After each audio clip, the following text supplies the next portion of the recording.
অন্তর্বর্তী সরকারের উদ্দেশ্যে বৈষম্য বিরোধী ছাত্র আন্দোলনের আহ্বায়ক হাসনাত আব্দুল্লাহ বলেছেন, সিন্ডিকেট বদলে এক হাত থেকে আরেক হাতে গেছে। এটা বলার জন্য আপনি সরকার হন নাই, বরং এই সিন্ডিকেট ভাঙার জন্য আপনাকে বসানো হয়েছে।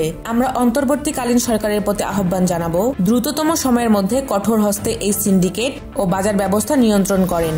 আজ সোমবার বিকেলে ফরিদপুরের সরকারি রাজেন্দ্র কলেজ মাঠে আয়োজিত ছাত্র সমাবেশের সমাপনী বক্তব্যে হাসনাত আব্দুল্লাহ এসব কথা বলেন। জুলাই বিপ্লবের ঘোষণাপত্রের জন আকাঙ্ক্ষা অন্তর্ভুক্তির লক্ষ্যে এই সমাবেশের আয়োজন করে বৈষম্য বিরোধী ছাত্র আন্দোলন। হাসনাত আব্দুল্লাহ বলেন, ৮ আগস্ট সরকার গঠন করার পর আজ জানুয়ারির ৬ তারিখ, এখন পর্যন্ত কিন্তু দৃশ্যমান একটি বিচারও আমরা দেখি নাই। ১৯০৯ সালের পিলখানা হত্যাকাণ্ডের বিচার হয়নি, শাপলা চত্বরের হত্যাকাণ্ডের কোনো বিচার হয়নি। আপনারা জানেন ২০১৪, ২০১৮ ও ২০২৪-এর নির্বাচনে যেভাবে কারচুপি করা হয়েছে সেগুলোর এখন পর্যন্ত কোনো বিচার হয়নি।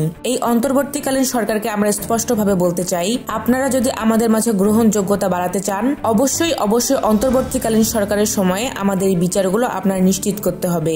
বৈষম্য বিরোধী ছাত্র আন্দোলনের আহ্বায়ক বলেন, আপনারা জানেন এখন পর্যন্ত অনেকে আমাদের বিপ্লবকে মেনে নিতে পারে নাই। সেজন্য কিছুদিন পরপর আমরা দেখি বিচার বিভাগে কু করা হয়, পুলিশে কু করা হয়, আনসারের বিদ্রোহ হয়, সচিবালয়ে আগুন লাগানো হয়। রাজনৈতিক দলগুলোর উদ্দেশ্যে হাসনাত আব্দুল্লাহ বলেন, আমরা সবাইকে বলতে চাই, আপনারা রিয়েলিটি মাইনা নেন। আমরা একটা দীর্ঘ সময় ধরে বিভাজনের রাজনীতির মধ্যে বেড়ে উঠেছি।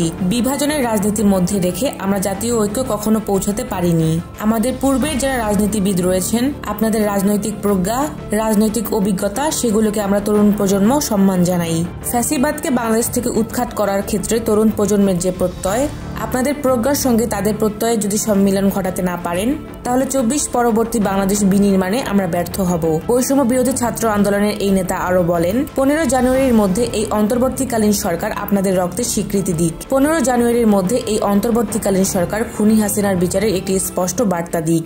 ১৫ জানুয়ারির মধ্যে প্রোক্লামেশন অফ জুলাই রেভলিউশনে জন আকাঙ্ক্ষার প্রতিফলন ঘটুক। ছাত্র সমাবেশে জাতীয় নাগরিক কমিটির মুখ্য সংগঠক সার্জিস আলম বলেন, আন্দোলনের সময় আমাদের এই ভাবনা ছিল, বাংলাদেশের ২টি জেলা স্বাধীন হলে বাংলাদেশ স্বাধীন হবে, তার একটি ফরিদপুর। ৩, ৪, ৫ আগস্ট ফরিদপুরবাসী যে গণজোয়ার দেখিয়েছে, তাতেই শেখ হাসিনার পতনের ভিত রচিত হয়েছে। তিনি বলেন, খুনি হাসিনা অবশ্যই চট করে বাংলাদেশে আসবেন, এসে অবশ্যই সরাসরি ওই বিচারের কাঠগড়ায় দাঁড়াবেন, এরপর সেখান থেকে সরাসরি ফাঁসির মঞ্চে দাঁড়াবেন। সার্জিস আলম বলেন, আমরা জুলাই বিপ্লবের ঘোষণাপত্রের কথা বলেছি। আপনারা রক্ত দিয়ে, জীবন দিয়ে এই অভ্যুত্থান সফল করেছেন। এই অভ্যুত্থান সংবিধানের একটি গুরুত্বপূর্ণ জায়গায় স্বীকৃতি থাকতে হবে। ২৪-এ যারা জীবন দিয়েছে, আমার শহীদ ভাইয়েরা যারা রক্ত দিয়েছে, আমাদের আহত যোদ্ধারা, তাদের স্বীকৃতি এই ঘোষণাপত্রে থাকতে হবে। বৈষম্য বিরোধী ছাত্র আন্দোলনের দপ্তর সেলের সম্পাদক জাহিদ হাসানের সঞ্চালনায় সমাবেশে অন্যান্যের মধ্যে বৈষম্য বিরোধী ছাত্র আন্দোলনের সমন্বয়ক হাসিব আল ইসলাম, রিফাত রশিদ, আশরিফা খাতুন, প্রাইভেট বিশ্ববিদ্যালয়ের সমন্বয়ক ফারহান হাসান, নাবিলা তালুকদার প্রমুখ বক্তব্য দেন।